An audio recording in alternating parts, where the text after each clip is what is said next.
Hello, everyone. Welcome back to episode number 223. Not too bad of the pod. Good to be back. I've been in Paris for the last week, which was pretty cool. And I'm pretty chuffed that I'm making this episode because this is the first one where we've actually managed to do one in the week that I've had the trip. You remember last time you made a bit of fun of me? Yeah, you're gonna do an episode, and it never kind of happens. This time I made sure. And special guest on the show. I've got Jared Le Roux joining us. Jared, awesome to have you on the pod, pal. Yeah, how's it, guys? Nice to be here. Thank you. Thanks for joining us. What's the time there? Of course. It has just struck 2 p.m. Okay, so not too bad. 2 hours ahead. Jared's sitting in Abu Dhabi, huh? Yeah. Despite what it looks like. Springtime weather. It's a cool 36 degrees. Yeah, we've had poor weather in Joburg. It hasn't been too bad the last couple of days. Earlier in the week, we still had quite a bit of rain. It's been amazing how much rain we've had here this summer. It's been very, very wet for us here in Joburg. But it looks like as of yesterday. I've forgotten what those raindrops actually look like. I'm pretty sure you don't miss flying through the Joburg Highveld thunderstorms. It's been. We get a few hefty storms en route out of the UAE into the Iranian airspace and then along into Turkey. So it makes life fun, diverting left and right. It kind of feels like home. Joe, what's the vibe there like? And there must be quite a few Saffers and that around in the Middle East that you've come across there.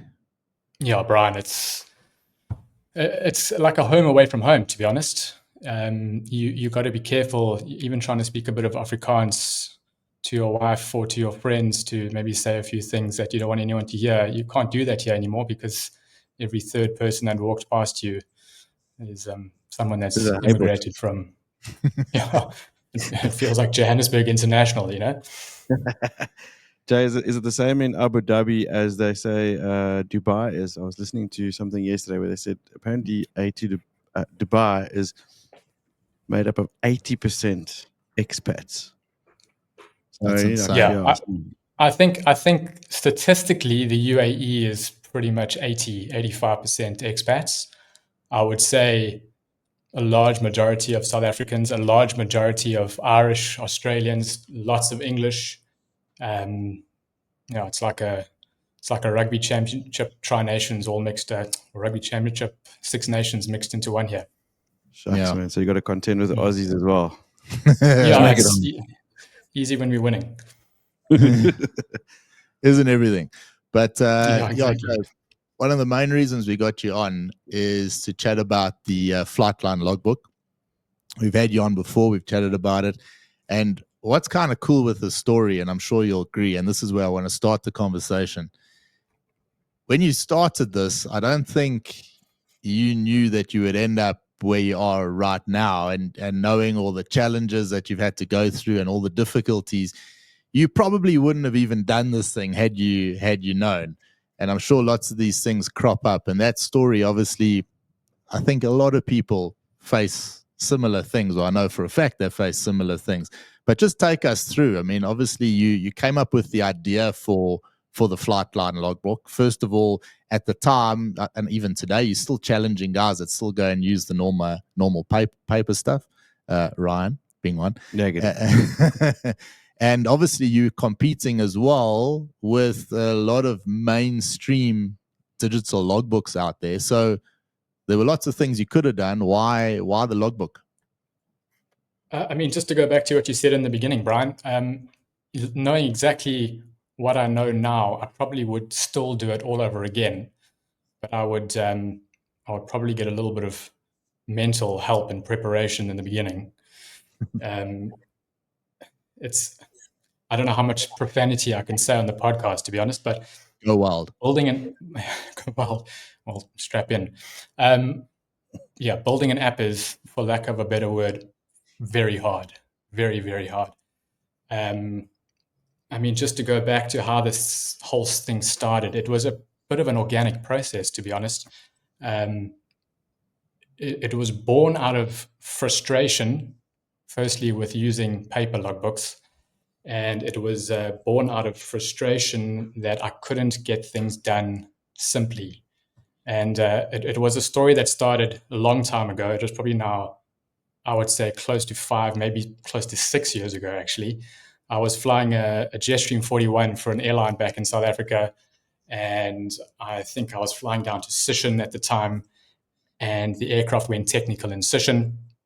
The controllers got hold of me and said, we're going to send through a recovery team tonight and fix the aircraft, and you can fly it back this evening. So I just said, okay, cool, let's do that. I'm happy to do that. They put us in a nice hotel. And once I got to the hotel, I thought to myself, well, maybe I should actually go and check the regulations here and see if I can actually fly back tonight, if I am within the limits of flying back this evening. I checked the regulations and realized, hold on, I cannot do this. I'm out of FTP. Got hold of them and said, I can't do it. They then had to bring other crew in at the time, and it was just a process. And I thought, this shouldn't be this hard. So maybe about a week or two later, I was dropping my father off at the airport. We were sitting in the craft brewery. I think that's what it's called. I can't remember anymore.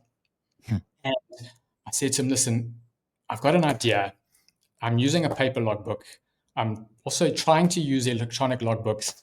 It's incredibly expensive, the logbooks that I'm using. They're overly complicated.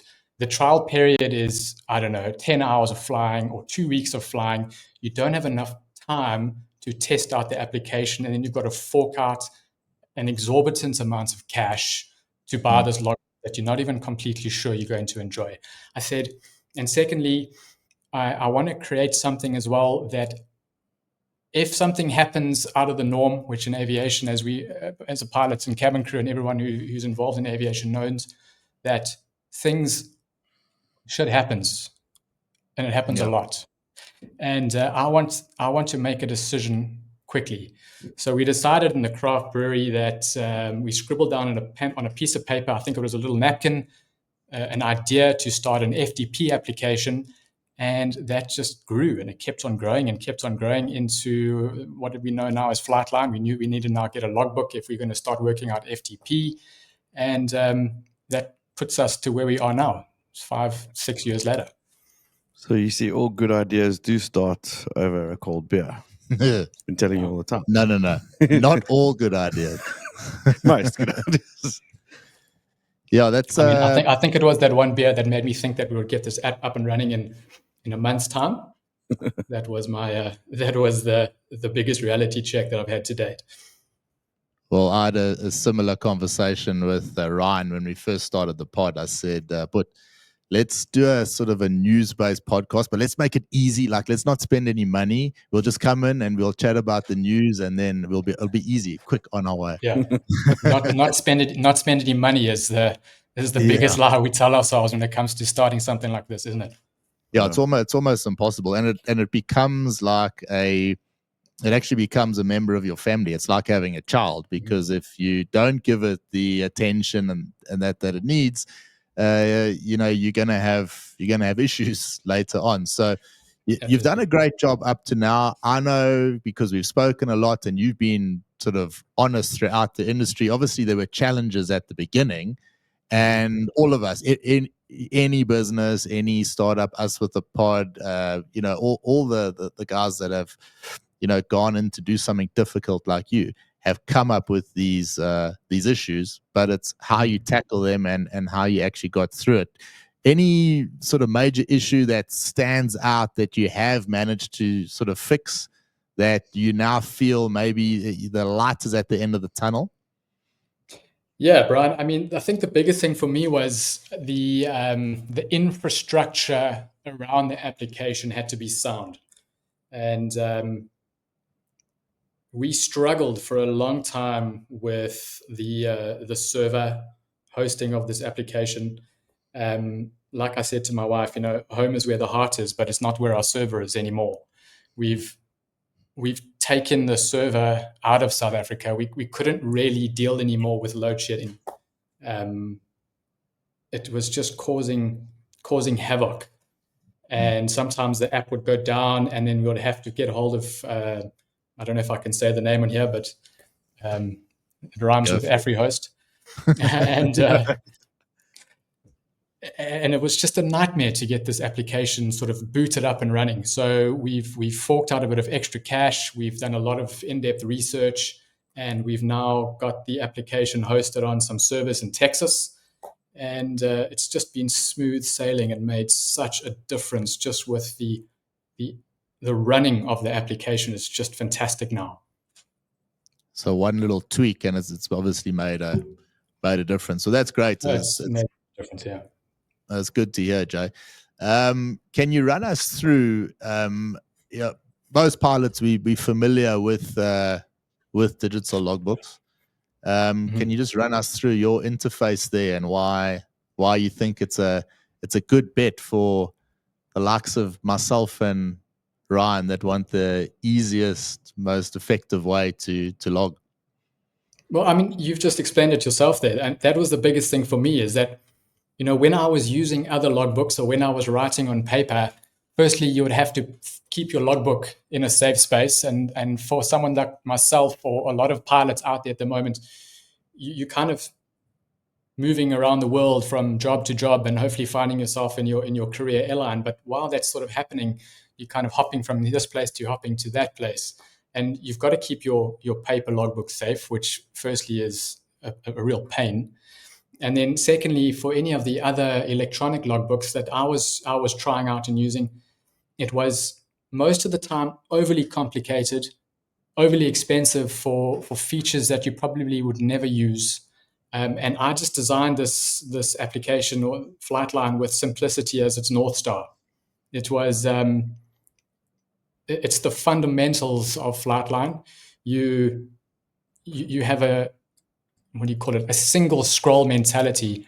I would hate using an application where you'd have to hop left and right, up and down and diagonal. Everything works up and down the page from one click to the next.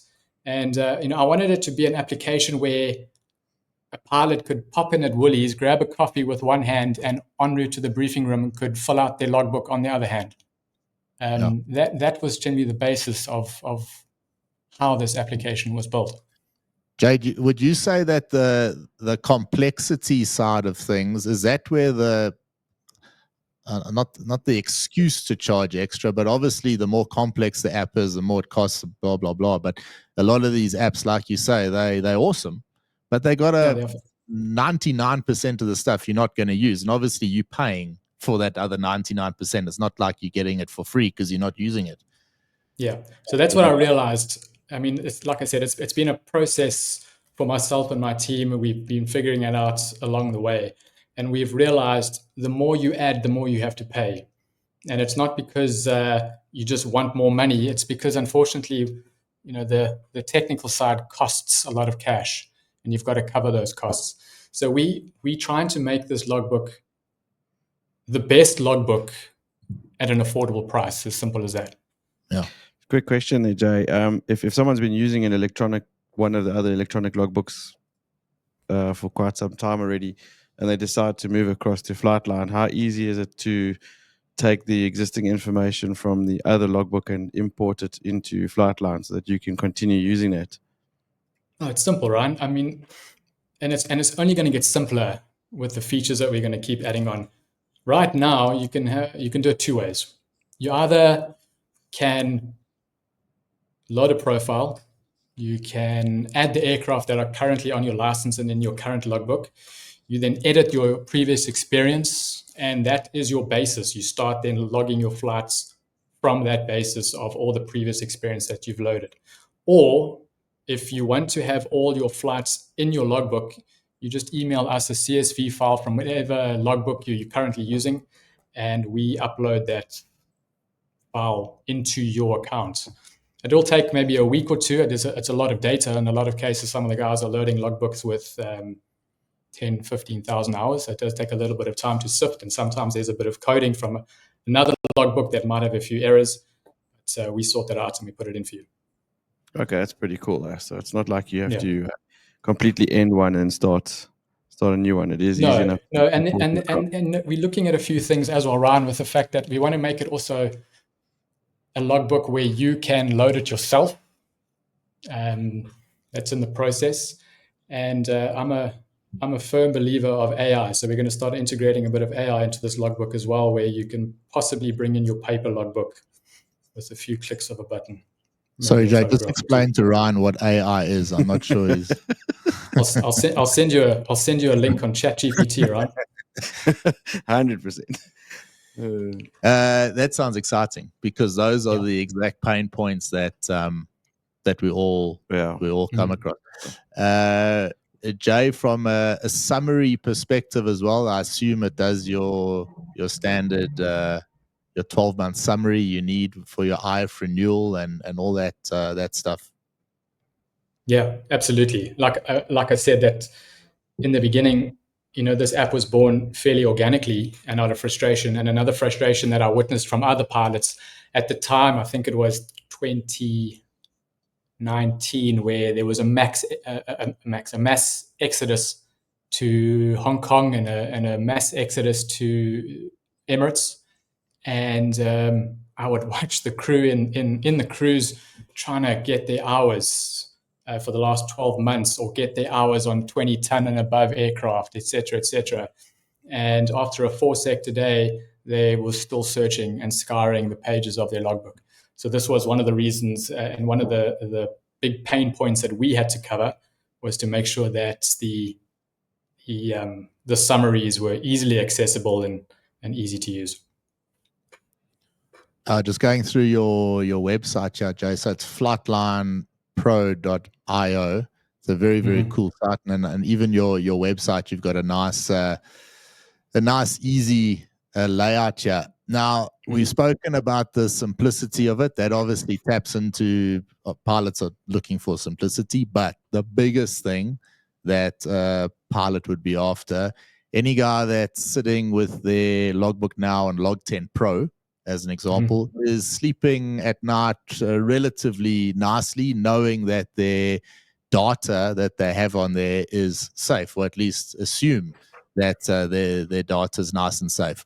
From a data security point of view, there's thousands of hours at stake. There's a lifetime.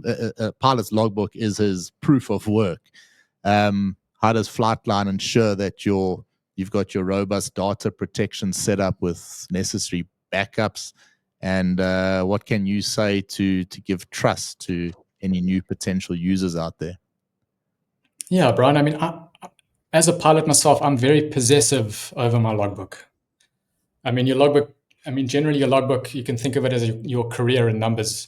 And you obviously don't want to lose it. You don't want someone else to have it unless you are giving it to them for, I don't know, call it a job purpose, or maybe just showing off. But this application was built on security. We've got an app developer who just, he's like an encryptor, the keeper of keys, So we don't give data away for third-party applications. We do not give data away for marketing.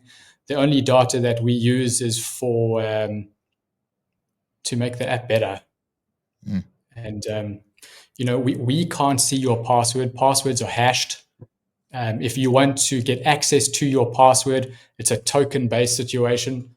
So kind of like crypto, if you think about it. Yeah, I mean, like I said, we've moved our servers into Texas. If a server fails, there's a backup server which takes over. We don't ask questions when it comes to your data. If you want your account deleted, there's no 20 questions as to why. Please, we just say, okay, this is your data. You must do what you want with your data. It's not up to us at all. Yeah, it's a no frills data security. Okay, awesome. Yeah, keeping info in Texas is a good idea, because that's where it's all happening right now. This isn't your escape plan for a move into Texas, is it? Because Ryan and I have been planning this for a while. If I have to move anywhere tomorrow, for me, it would need to be Texas. It's like the podcast capital of the world. And we could maybe set up shop there. Jay, everything you said. Cool servers there as well. you're ticking all the boxes, nicely. And I know, as I said at the beginning, it's taken time to get here. Mm-hmm. Now, are there any guys out there that maybe, and I know we have this issue as well. I listened to your podcast, a few years ago, and it wasn't kind of what I was looking for. So now I listen to some, what's that, Flight Radar 24 something. So, well, give me a go now, because the product that you see today is very different to what it was at the beginning. Any word out there to guys that maybe tried it out, it wasn't quite for them, and now they're still sort of in the market? How can we get them back? What would you tell them to get them back? Yeah, I mean, just download it and give it a try. Like I said, you've got 3 months for free. If let me put it to you this way, it's a very personal app with a personal team. If you send us an email and say, "Hey, I've tried out your app in the past. This didn't quite work for me, or that didn't quite work for me," I'll probably be the one that responds to you, and I'll say to you, like, "Listen, this is what we've done to fix the problem. We've taken what you've said into consideration, and we've rectified it, or we are busy rectifying it. So just give it a shot." There's a few listeners from your guys' show that have given it a shot, and there's been a few listeners that really helped us out along the way. I don't know if I can give a shout out here to the tail of the Dales, but there's a guy, Dale Williams, another guy, Dale Ryder. Invaluable information and invaluable feedback, and that's what we're looking for. We're not a team of 500 that where you send an email, one guy looks at it and says, "Yeah, I don't think that'll work. Let's go into something else." It'll probably come to me, or it'll go to someone else and immediately get shared onto our little Slack group and say, "Guys, can we implement this? And if we can, how quickly can we do this?" I think so. I mean, it's more personal. People value that kind of response to their concerns. I mean, we know it with some of the software that we are involved with here at work. If we have an issue, we get hold of them, and it's always nice to know that there's a support team in the background that responds to you relatively quickly and is there to help, and you get things sorted out. That's quite an important feature to have, I think, when you're running a software-based app. By the sounds of it, Jay, as well, you're now in a position to sort those things out. You have to kind of go through the pain points and find out where the pitfalls and that are. You can't sort these things out all yourself at the beginning, but now it seems like you're at a point where you can. So you say 90 days trial, which is awesome, because that's plenty of time to test it out properly. Best place to go, Jay, obviously, ask the Apple Store and Google Play, I assume. Download the app. We're busy with a web-based part of the application as well. If you're getting older and you want a slightly bigger screen than an iPad. Just to stop you there, what is the attraction lately? I mean, you're more involved with this than us, but web-based stuff is it gaining popularity now? There's it was all about apps. Remember, everything was an app, but there's a lot of the stuff I see now is available on the web. So is that like a bit of a trend now, or is it like a ease of use thing, or like you say, is it simply just because you can see more on the page? Yeah, I mean, I couldn't give you the exact answer there, Brian. I think there's a variety of reasons behind it. I mean, apps are a massive part of the technological market, the technology market. And I don't know if there's maybe a little bit of pushback now that people want to start using their laptops again, buy a nice fancy new Mac Air or MacBook Pro. You like to sit at your desk and have your Zen place that you can sort of do your work. So you want things to be on your laptop or on your desktop. We've definitely seen that there is a need for a web-based application that you can load up in front of you on your computer. Yeah, but it gives you a bit of functionality. You can then have the option to load your hours on your phone or your iPad or your laptop, whatever device you're using at the time. I kind of like that idea, being able to sort of work with any device that I've got in my hand when I want to. Tiago Forte's got that thing where he speaks about his sort of mobile phone, and that's for a place to consume information immediately, and then the iPad more for consuming slightly longer form content, and then the laptop for actually creating stuff. So maybe a lot of pilots do see it exactly like that. They actually like to sit at their desk and lay it out all nicely. I think I don't know about you guys, but I've seen with pilots sort of on this side in the Middle East, they like to follow the technology trends, and you always watch these, I don't know, YouTube or Udemy's or Coursera's where someone's giving you a lecture and they've got 3 or 4 or 5 pieces of information in front of them, you know? Yeah. And I feel like it's following that sort of trend again, where it's almost like an information overload, but you're just trying to take as much in as possible. So we're trying to get it back onto the laptop as well as having it on your phone and iPad, and it's going to be a cross device incorporation, so you can have it open on your laptop and your phone and your iPad. And if you have an Android, you can open up on your Android device. All devices can open up on your one account. I like the sound of it. It comes in handy when you've got to fill in those job applications, as you saw with like the Educator one, for instance, where you got to have a whole whack of info and upload documents and check your hours. You need more than one device going at a time. Is that the answer, Jay? Do you envision maybe linking up with the airlines that that kind of to create a bit of a funnel to get the guys to actually use it, and because that's what the airline requires? Do you see that as a possible long-term strategy? Absolutely.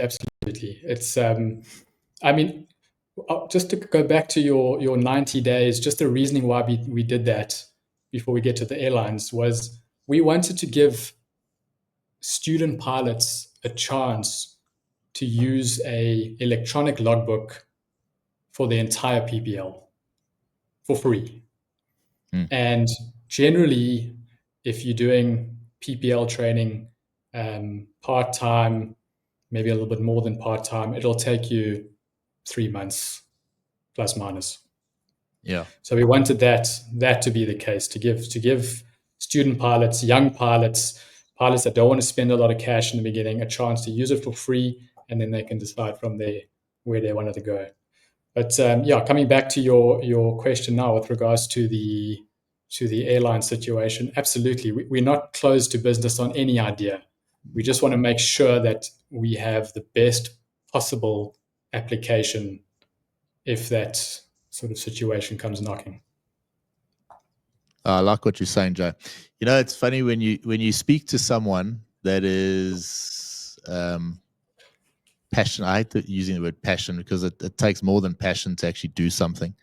But when you speak to someone that is got speaking the way Jared is, that this is just consumed his life. So he speaks about it very easily. Don't they say you got to be obsessed? Yeah, you got to be. Yeah, exactly. Yeah, that's the right word. Passion's not passion. Any moron can have passion, but if you don't have the motivation behind it, then it doesn't work. Fine line between passion and obsession, and I'm not entirely sure which side of that line I'm fitting on anymore. Yeah, I think it probably sways from day to day. Yeah, absolutely. It doesn't always take someone to buy your product to support you. You can be supported in other ways. And I know simply what we're talking about now, your 90-day free trial. Mm-hmm. But we've got to urge people that are listening to the pod now, go and try out the free trial. You don't lose anything. And it does show support. It's a little bit like with us, the difference between someone who watches the show every week on YouTube as opposed to someone that pays for a Patreon. You don't expect everyone to become a Patreon supporter, but over time, if people see the value, then they do. So maybe let's just urge the pilots out there, go and try it, see it. It's a very, very neat, very easy to use. It looks awesome. Try it out and just support Jared, support his team that have done an awesome job creating something that's not particularly easy to do. And also for us, Ryan, we've pushed from the start of the pod the importance of doing something else having something there. You never know what's going to happen, and it might lead to something. And Jared's obviously gone and done that, and done it on a really big scale. So I'm proud of him because he's actually my cousin, and he's done an awesome job. So please go out there and support the Flightline app. I'll leave all the links in the show notes there. And like Jared says, if you have a concern, if you want to know anything, shoot an email through, and Jared will answer. Such a small community, this aviation industry. It is ridiculous. It is ridiculous. I mean, been in Paris now for the last week, and I bump into people there that train at our facility here, because they're on another type. And it's so small. And we got to support each other, got to support certainly fellow SAFers. So please support Jared, support his team. And if you did try it out at the beginning and it wasn't quite what you were looking for, maybe one or two glitches here and there, try it out now. It's a total different story. Well worth it. Yeah, give it a bash. And Jared, good luck with all the further development that you're going to put into it. We look forward to seeing how it rolls out and improves, man. Yeah, thanks, guys. I mean, like I said, it's not stopping. We're just going to keep on growing, keep on adding, making it better. But I mean, if you have any advice or any input as the users, just shoot it through, and I'll probably be the one to answer you, and we'll make a plan to make it happen. Jay, is the most difficult thing for you probably? I'm sure it is. These days, you've got to have a big social media presence. You've got to punch your social media almost as much as you put as much effort into it, almost as much as you do the product itself. At the beginning, it was important to us. Man, I hated that side of the work. I just couldn't do it. I know you got people helping you on that side as well, but I'm sure that's a pain point for a lot of, I would say, I know you're younger than me, Jay, but guys in our age, you don't have that ambition to wake up every morning and say, let me see what I can post to Instagram today. It kind of just drives me bonkers, but we have to do it. It's free advertising, and if you don't do it, well, you get left behind. But hopefully, the pod now gives you a bit of leverage to take a couple of weeks off the social media.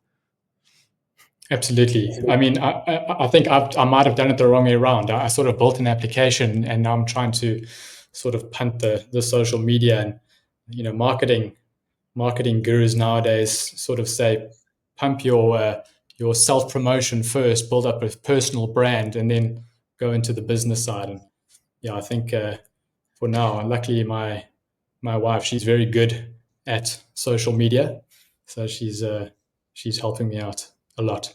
Awesome. I think it's very difficult to pump your personal brand when you don't quite have it figured out what you're doing. Yes. You then end up finding yourself taking a bit of a shotgun approach to everything. Yeah. I think what you've done is pretty cool. You've got a bit of direction. You've got something that you're focusing on, and it's a brand in itself. So, yeah. Oh, thanks, Ryan. I'll take it. Well done, Joe. Well, it is a Bryan Air podcast, and it is episode 223. There is a bit of news this week. Are you keen to join us in on chime in? Yeah, on let's do it. the news? Let's do it. There was a helicopter crash this morning. I don't know if you saw it. Did not look good. Shame. Fatalities. Yeah, not good.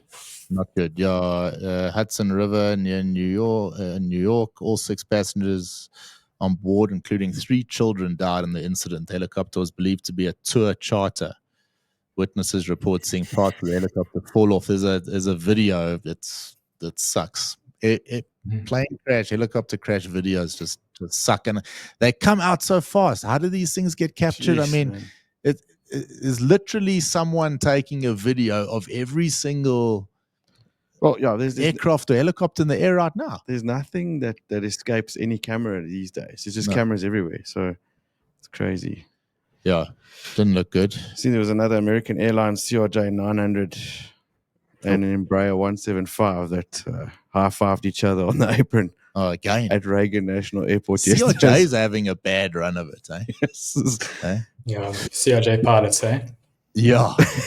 Jay, what do you see on the apron there? Mainly what you flying 320s, 321s and the heavy. Yeah, massive Airbus contingency. Lots of Boeing.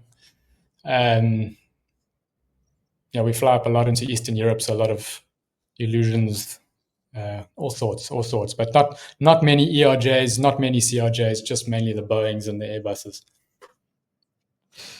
Now that you're moving into your summertime period, you midsummer, you see temperatures north of what, 40 degrees, middle of the day there? Oh yeah, 40 degrees on a cool day in the summer, a cool 40. Yeah. Yes. Yeah. How does it affect things performance-wise? I mean, do you guys end up getting sort of taxed on the amount of fuel and payload that you can take with those temperatures? I think on our aircraft, the 320, 321s, we don't really see it too much. Flying out of Abu Dhabi, a nice long runway, sea level. And then we do a lot of flights, like I said, up into Eastern Europe, sort of central as well. So the temperatures up there aren't too bad. And the runways we fly up into in Eastern Europe are a bit shorter, but the temperatures are cool enough that it doesn't really affect our performance. So no, we don't see the performance. We just see the human performance dropping quite a bit. You're outside doing a pre-flight and you come back inside and you're soaking wet, Yeah. Can't be a lot of fun if the APU shits itself either. Yeah. No. And not at all. Right, Virgin Australia, your favorite airline, Ryan, they will refund 61,000 customers who were overcharged for bookings made between April 2020 and March 2025. Airline discovered the error after informing the Australian Competition and Consumer Council. Affected customers will receive an average of 55 Australian dollars. Oh, wow. Well, do us a favor, would you? Go grab yourself a Big Mac. The only reason I read an Australian story was so that you could do your accent. There was no relevance to that story at all. LATAM is expanding its partnership with Link to include 4 new African destinations. Brazilian travelers can now travel to Harare, Maputo, Windhoek, and Dar es Salaam with a single ticket. Allows for checked baggage and access to 8 total African destinations. Airlink will operate using the Embraer 190 and 195. LATAM aims to grow its passenger numbers significantly in the coming years. At least we got another option other than Aspuri's, I suppose, still flying to Sao Paulo. Yeah. All right. So LATAM expanding there with Airlink. I thought Ryan would appreciate the story. De Havilland, Canada, announced an avionics upgrade for its Dash 8 100 and 200 turboprop aircraft. The new system, called the Universal Insight Suite, is being developed with Universal Avionics. The upgrade will enhance navigation and improve situational awareness. A Norwegian airline will be the first to use the upgrade certification for the new avionics, expected mid-2026. They're still upgrading the Dash. Yes. I wonder if it makes sense. Look, the Dash is a cool area to workhorse, but does it make sense to upgrade such old airframes? Well, why not just build a new airplane? There's not much competition in that market. I mean, you got ATR in that, but, not much there. So they're probably saying, well, why not just carry on with what they've got? Yeah. I think it's kind of cool. We'll see how it goes. A lot of stuff this week, and I'm going to actually, maybe I'll throw it out there. Well, no one actually knows. I'll put it that way. You've heard a lot about the tariffs happening, and obviously don't want to get too political here. But there's major concern globally about what that means for the airline industry, what it means for us training, what it means for the OEMs, what it means for the airlines, what it means for you as a pilot. Is it a good idea to become a pilot? No one knows, but it is causing a lot of anxiety. Visual Analytics put something out last night, very in-depth report. I prefer to actually chat about it next week, but give it a bit of thoughts over the weekend, see what you can come up with, and let's have a chat, maybe during a live show. Other people can weigh in. Delta CEO Ed Bastian, what did he have to say? He announced on the 9th of April that the airline will delay new Airbus aircraft deliveries to avoid the tariffs. He stated that Delta would not accept any aircraft deliveries subject to tariffs. Bastian emphasized that a 20% tariff makes it hard to manage costs. Delta's growth has stalled due to economic uncertainty, and they reported a $14 billion in operating operating revenue following a new announcement from President Trump. Then you got Air France, more of the same. They're calling it crisis mode due to the tariffs. He noted a decline in demand for its economy cabin. It's not good at this stage. And obviously the stock market yesterday, a bit of a collapse. There's going to be a trade war between the States and China. It's pretty obvious that is going to happen. And what does that mean for the rest of us? And it just causes a sort of, I think anxiety is the wrong word, because you don't know what's going to happen. But yeah, I know you sit here a bit like me with the kids and you're saying, okay, well, I've got 18 years to pay for school fees. Yeah. And what's going to happen in that amount of time? It's what are we, April now? How much has happened this year? And is it even, do you even bother trying to keep track, or do you just say, hey, I'm riding this wave and I've got to see where it takes me? I think, most of us are probably just as anxious or on the edge as we were during the Rona hoax period, because things are equally as uncertain as they were back then as they are now. But maybe that's also just made us a little bit more resilient and has given us the mindset, well, just wait and see, take each day as it comes. But yeah, it's not our Yorba. The world is on edge with all this shit that's going on. Yeah, it's not. It's not the easiest thing, and certainly even for us to chat about on the pod. You've got to formulate, what do I think about this? And it's almost impossible to come up with a direct answer that, yes, it's going to affect us in South Africa, it'll affect the OEMs more or what. But it will have a knock-on effect. And you think, okay, you might be immune to it, but because it affects someone else and somewhere else in the world, that it has a knock-on effect to you that you didn't quite think of. So let's wait and see. Keep your eyes open. And yeah, a last story that I'll throw at you guys. Maybe see what Jared has to say about this. This was in Paddle Your Own Canoe. What does it say? It says by 2030, airlines in Europe might operate flights with only one pilot in the flight deck. This idea, called extended minimum crew operations, aims to reduce costs for airlines. Currently, long-haul flights require multiple pilots.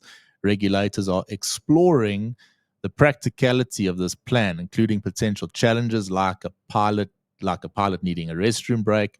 Solutions are being considered, but pilot unions are concerned that this is mainly about saving money. So every year you hear a little bit more about this story.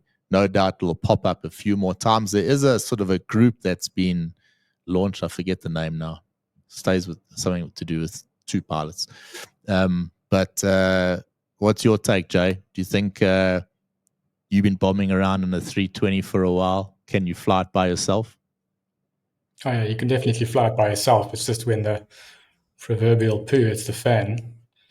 I'm glad I have, someone next to you that you can lean on. Well, you hit the nail on the head. It's a bit of a catch-22, because I feel at some point single crew. I mean, the word single crew might be a little bit misleading. I still feel like there'll be more than one pilot in the aircraft. You'll just have one sitting in the back somewhere and rest, and one flying. But as an industry, we push CRM so hard, but on the other hand, we push single crew operations when you're taking 240 people. So for me, it's, as a pilot, I don't like the idea. Naturally, I don't think any pilot really does.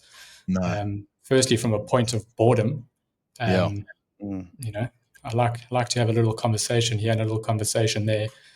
But the safety factor is the biggest concern. But like I said, unfortunately, in aviation, the money wins, and I feel like at some point it's going to happen. It's just a matter of when and how. Yeah. I think there's no denying it is going to happen, because, I mean, I was having a conversation with someone about this the other day, where there's already trials are happening now that we don't necessarily know about. And AI is going to form a big part of it. And they're talking about all the, not necessarily being another pilot in the back of the airplane, but ground-based pilots.